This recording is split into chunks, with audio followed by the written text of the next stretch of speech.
ছেলেরা, জওয়ানেরা, তরুণেরা, এ নবী পাকের উম্মত উম্মতানিরা, রাসূল আমার খয়বার যুদ্ধ জয়ের পর ফিরে আসছিলেন।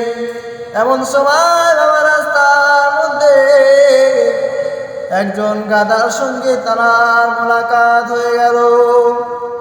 গাধাটি আরজ করতে লাগলো, ইয়া রাসূলুল্লাহ, ইয়া হাবিবাল্লাহ, হুজুর আপনি আমার আবেদনটি মেনে নেন। ইয়া রাসূলুল্লাহ, ইয়া হাবিবাল্লাহ, হুজুর দয়া করে, করুণা করে, মেহেরবানি করে আমার আবেদনটি মেনে নেন। হুজুর আমার এ অসহায় পশুর কথাটা শোনার জন্য দাঁড়িয়ে গেলেন এবং বলতে লাগলেন, এ বাবা গাধা, তোমার কি কথা আছে তুমি বলো। এমন সময় গাধাটা বলতে লাগলো, ইয়া রাসূলুল্লাহ, ইয়া হাবিবাল্লাহ, হুজুর আমার নাম হলো ইয়াজিদ বিন শিহাব। ইয়া রাসূলুল্লাহ, আল্লাহ তাআলা আমার পূর্বপুরুষদের মধ্যে চারটি গাধা পয়দা করেছিল। ইয়া রাসূলুল্লাহ, সমস্ত নবী রাসূলরা আমাদের পূর্বপুরুষদের উপরে আরোহণ করত। তারা আমাদের পূর্বপুরুষদেরকে বাহন হিসাবে গ্রহণ করত।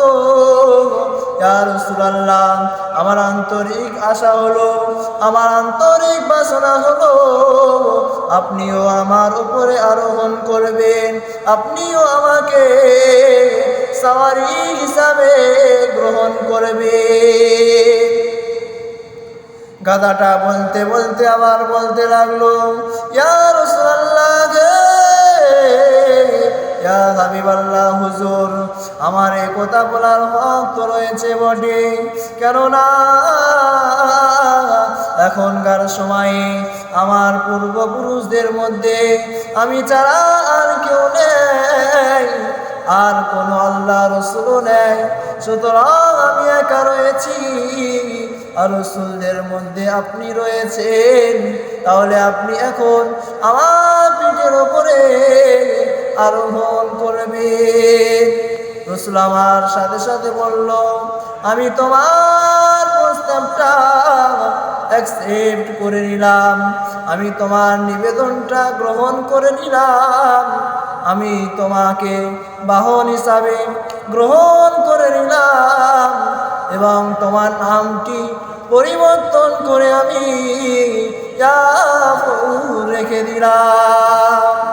আমার যুবকেরা, মুসলমান ঘরে ছেলেরা একজন গাধা হয়ে রসুলের খাতমে নবুয়তকে স্বীকার করে নিল, কিন্তু দুনিয়ার মধ্যে লাখো লাখো কোটি কোটি মানুষ রয়েছে, রসুলের খাতমে নবুয়তকে তারা কবুল করে নেয়নি, খাতমে নবুয়তকে তারা স্বীকার করে নেয়নি। বাবা, এ আমার যুবকেরা, একজন অবুঝ গাধা হয়ে রসুলকে কতটা মহাব্বত করেছিল, রসুলের প্রতি কতটা ভালোবাসা ছিল, কিন্তু বর্তমান যুগে আমরা নামে রসুলের উম্মাত উম্মাত বলে চিল্লাতে থাকি, রসুলের উম্মাত উম্মাত বলে আমাদের গলা ফাটিয়ে দিই, কিন্তু বাবা আমাদের মধ্যে না যে রসুলের নিদর্শন, না যে রসুলের সুন্নাত, আমরা তো রসুলকে বলে যাচ্ছি।